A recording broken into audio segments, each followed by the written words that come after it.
Hey guys, Steve Tony here, and I am back with a new video. I actually meant to film this July 31st, but I got caught up doing a bunch of other things. But I figured I would do it now since I've had it on my mind for the last few days, and I really wanted to share this with everybody. Um, July 31st, of course, was the birthday of the Italian Maestro Bava, and for his birthday, or at least in recognition of it, I would talk about my top two favorite films of his. Now, these are actually tied for first place, so I figured I'd show them together. And of course, they are Black Sabbath, or more popularly known as The Three Faces of Fear, and of course, The Girl Who Knew Too Much. Now, I'll start with Black Sabbath first. I actually prefer the Three Faces of Fear title, to be honest with you, because I think that's what the film is really about. It's about three different forms: fear, fear of the unknown, fear of the unexplained, and such, and all that good stuff.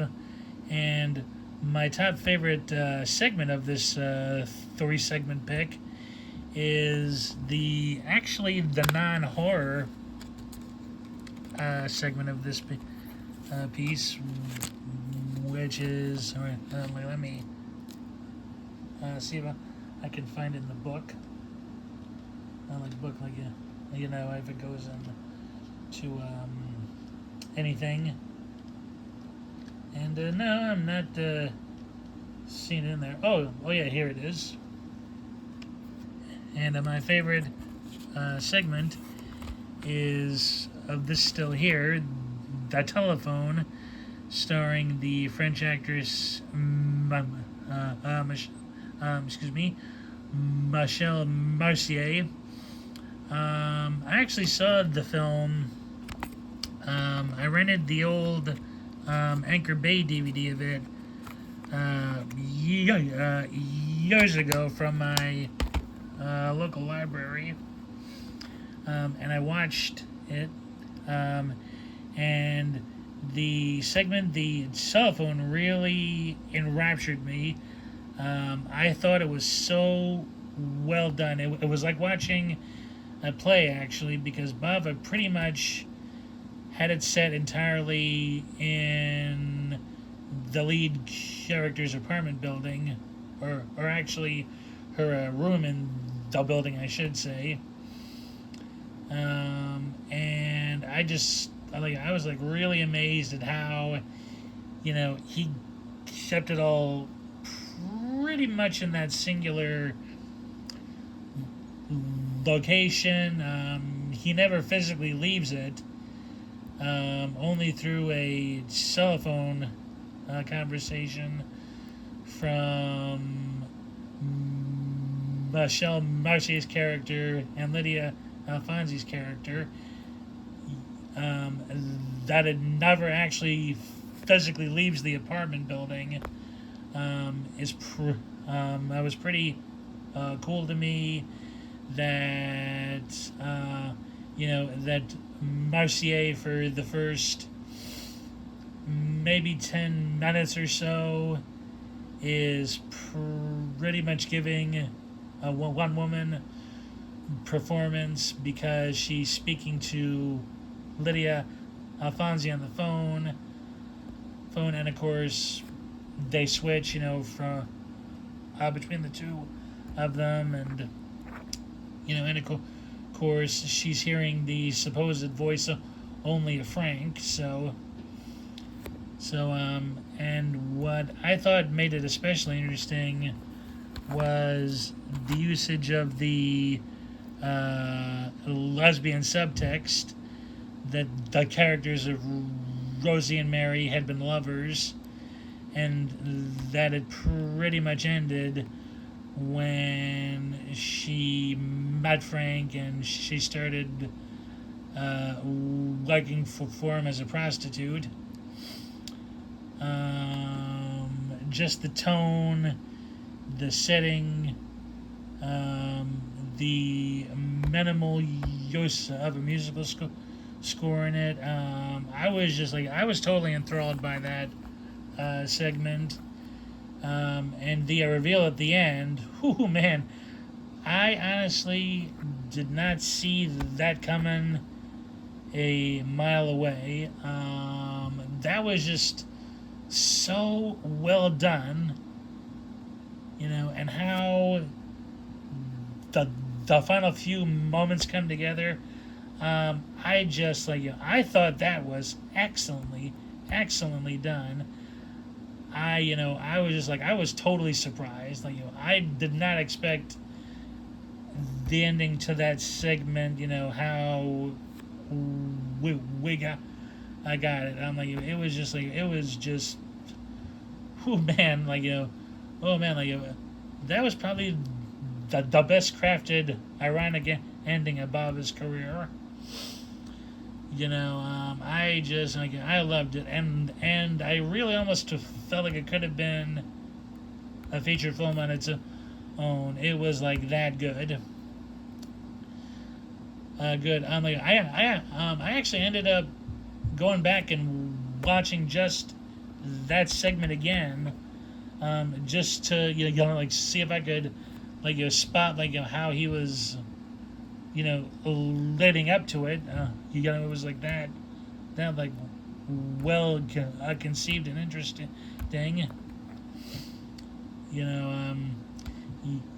And don't watch the American redubbed version of the segment. It's not good at all. It ruins the irony Bob and his co-writers intended for it to have.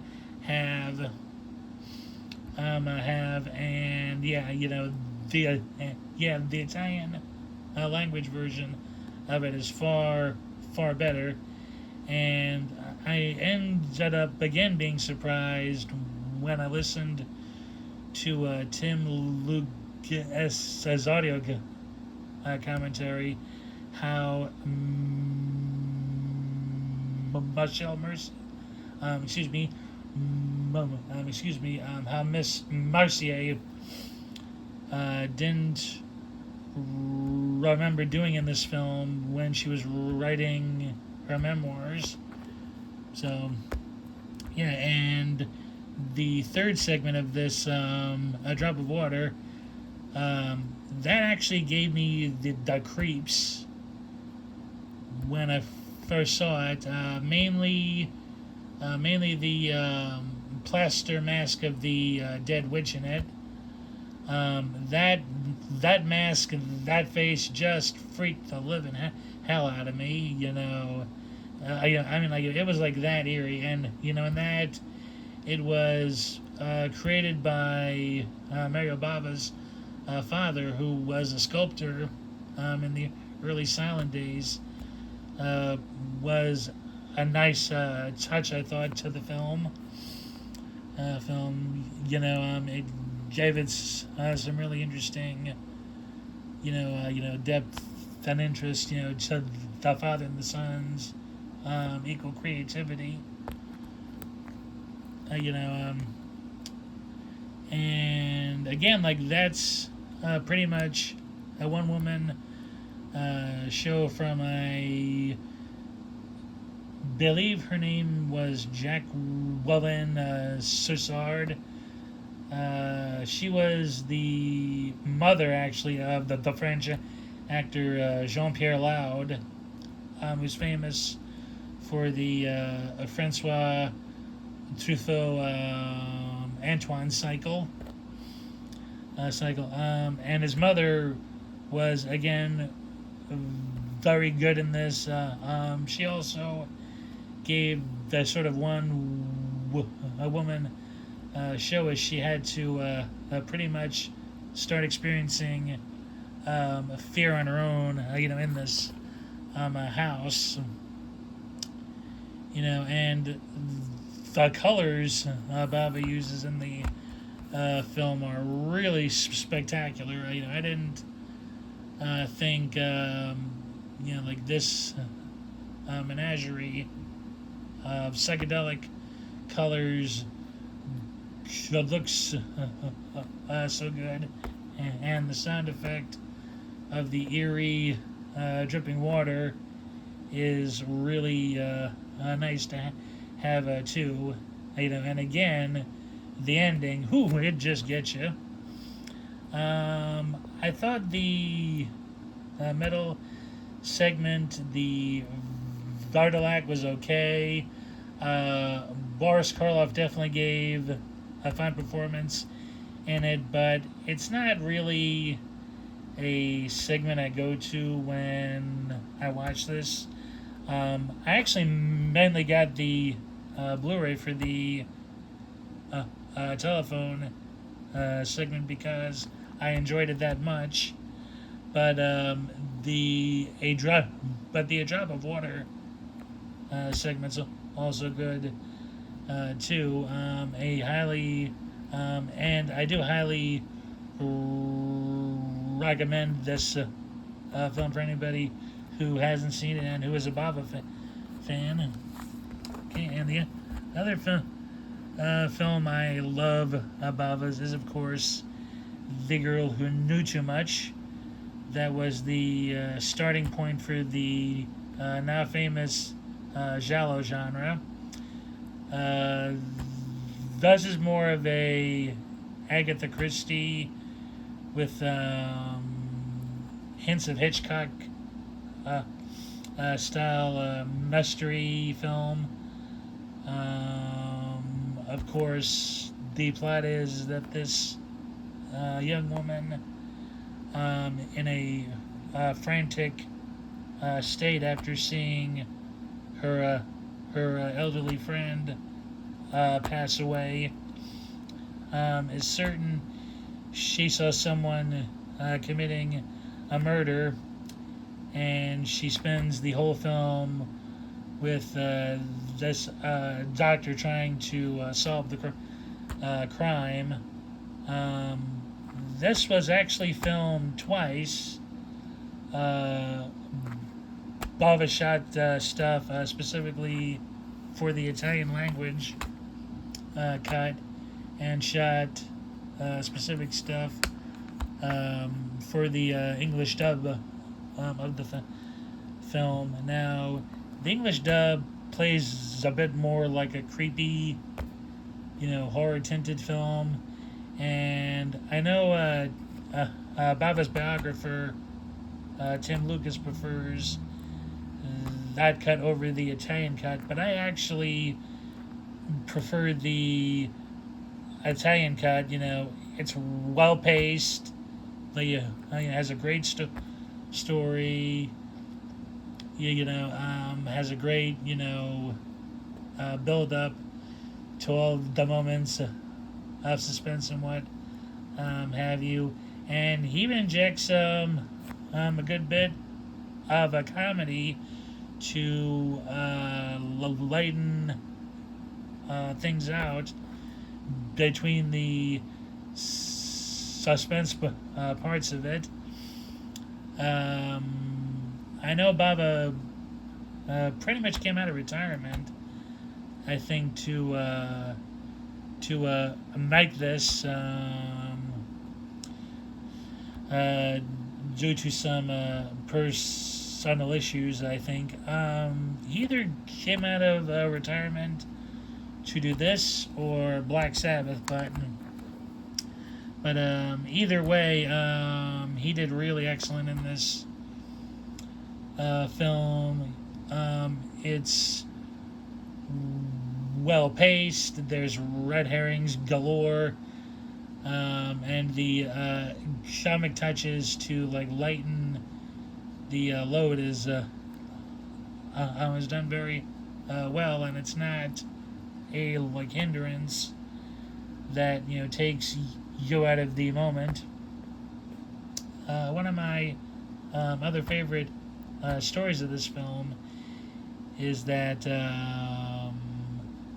is that it was thought between John Saxon and Mario Bava that the other was trying to have a sexual affair with the lead, Roman, which ended up like not being true, but it kind of made this Saxon's only film with Bava, who actually thought he was going to be doing an art house film, but he still gives a good performance in this, in what I think was his first Italian language film, which of course led to him coming back to the country throughout the late 60s, throughout the 70s and 80s, which gave him a nice second career abroad. And of course, Letitia does very well in her performance. It's a little bit of a stinker, like that she stopped acting at some point in the late 60s, early 70s, but she gave a very, very iconic performance in this film, and it was very neat following her character around, and the cinematography in this is really good. Especially since it was Bava's last black and white film. The interplay involving dark and light is very well done. I just enjoyed how well plotted it was, how Bava and his co-writers kept the audience guessing throughout the film as to who the killer was. And again, Bava is just so great at his reveals, especially this one. Like when I didn't see that revelation coming either until I actually saw it.